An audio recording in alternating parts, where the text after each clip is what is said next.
so we have some news on Halloween Horror Nights, but not here in Japan, actually. It looks like they've already announced a few houses. We have Cult of Chucky, Trauma 3, and Dead or Alive. Wow. So, you know, I don't know what's going on over here, but we haven't really heard a whole lot of news with the U.S. Halloween Horror Nights. I know they mentioned something about The Shining. The Shining, yes. But what else? Give us something to go on here. We're not flying all the way to Japan just to look at these houses. So give us some more information, guys.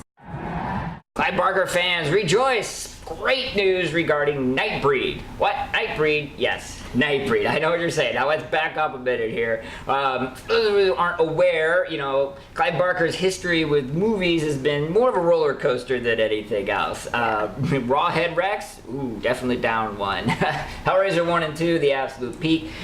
Nightbreed was a weird one because Clive was pretty happy with it. Then the studios hacked and slashed and cut and ripped, tore, and what they put out just wasn't doing it. Wasn't cutting it, if you... nicely done. Okay. So there was out there, sort of Clive Barker approved what was called the Cabal cut, with all the scenes put in, all the sequences correct, everything else. Hadn't really seen the light of day much. Maybe some bootleg stuff. That's all I'm saying. Okay. But it is finally getting its due. It's coming out on Blu-ray. We don't actually have a release date yet. It's going to be a full 145-minute cut. So finally, after all these years, we're going to get to see what was intended. And no doubt, this is going to be at the top of the purchase list. Okay, so Eli Roth is producing yet another Amityville movie. I don't understand why. This would make the 18th remake of an Amityville horror movie. This one, I believe, is going to be called 1974, which is when it took place, so that's, I guess, a little different, but... Can you think of anything else? We get it, a haunted house. It's done a million times. Why can't we think of something new here, people? No. I'm just tired of the remakes. Well, you know, good. Then I will let you know that there's another one coming. Oh, great. That's right. Yes. All right. Yes. Apparently, Warner Brothers thinks that the third time will be a charm, even though the first and the second time was, because they're going to remake Invasion of the Body Snatchers yet again.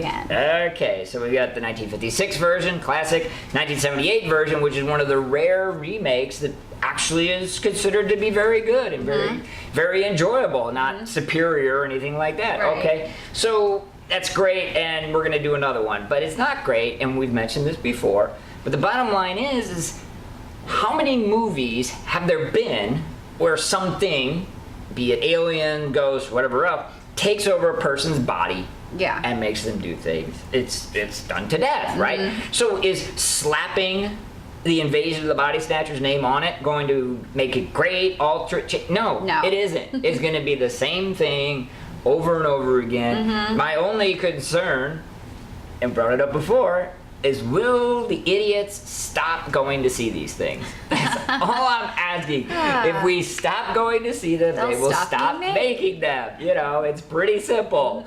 So, yeah, I don't know the date. I don't want to know the date, but that is out there, and we're just going to have to live with it.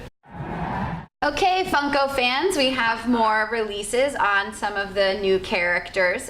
We've got more of the pint-sized heroes. Okay. Looks like we have a collection for Nightmare Before Christmas. Obviously, you have Jack and Sally. Okay. But there's a couple other ones. We have the Mayor. We have the Boogeyman, and even Boogie's Boys, which I'm excited about because I always really liked those three kids. All right, there you go. And in more Funko news, if you could even possibly imagine, I know, it's never ending with these people. It looks like we've got a horror plushies collection. Yes, now we're talking. Yeah, I got a chance to check these out. Very cool. Yeah. We have Michael Myers, my favorite. Yes. Jason Voorhees. Right. We have Freddy Krueger, and even Pennywise the Clown from It. So this is definitely going to be fun. Funko. I didn't see Pinhead in there, but maybe they'll release it. Might be hard later. to do the pins in plushy format. Yeah, that's true. Get with it. We're all still reeling from the passing of George Romero. Sadly, you know, we have to move on just like everybody else. He didn't come back as a zombie as far as we know. Not yet. Not yet. Fingers crossed.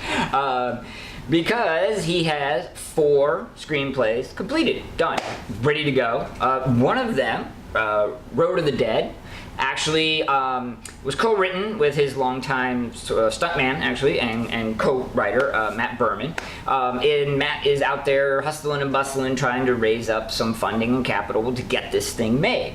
Now, logic suggests that if you walked up to a studio head and you said, I got a zombie movie written by George Romero, the man who started it all, they would just start throwing money at you. You would think? You would think. Well, and that is incorrect.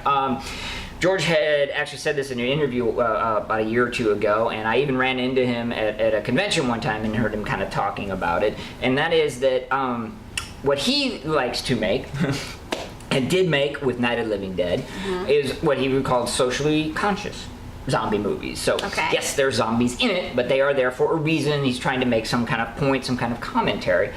And he went to the studio heads and said, hey, I've got these socially conscious zombie movie scripts all set up, ready to go, put my name on it, done deal. And they said, no, because we want, wait for it, The Walking Dead. By that, of course, they mean we want a drama that happens to have some zombies in the background. Yeah. And that's not what George Romero makes. It's not what he's about. So, best of luck to Matt Berman. You know, we're certainly going to support it as best we can. We support horror. Yep. You know, we could beg and plead the studio heads to, you know, release the George Romero works, but you know what? Let's be honest. They're idiots. They're not going to. Okay? But, you know, there is room for some socially conscious zombie movies. There's some room for more George Romero, and you know, the man is gone, but his works can continue. At least we can get 4 more. So let's make the effort. We forgot to mention, for those Japanese fans, we do have a Cult of Chucky trailer reaction, so you can see why they chose that as a house. That's true. And tell us what you think in the comments below. And as always, like and subscribe to our channel.